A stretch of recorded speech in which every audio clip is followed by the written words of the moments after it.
118.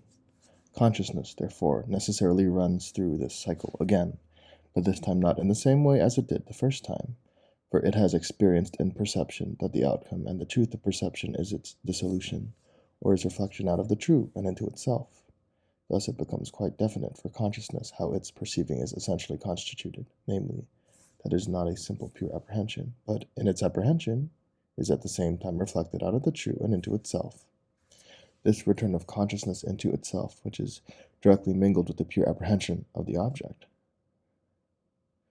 For this return into itself has been shown itself to be essential to perception, alters the truth. Consciousness at once recognizes this aspect as its own and takes responsibility for it. By doing so, it will obtain the true object in its purity. This being so, we have now in the case of perception the same as happened in the case of sense certainty, the aspect of consciousness being driven back into itself, but not in the first instance, in the sense in which this happened in sense certainty, that is, not as if the truth of perception fell in consciousness.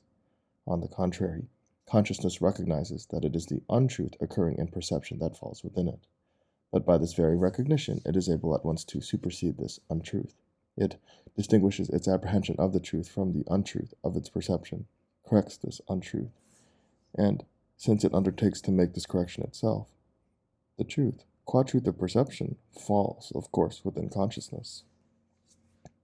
The behavior of consciousness which we have now to consider is thus so constituted that consciousness no longer merely perceives, but is also conscious of its reflection into itself, and separates this from simple apprehension proper.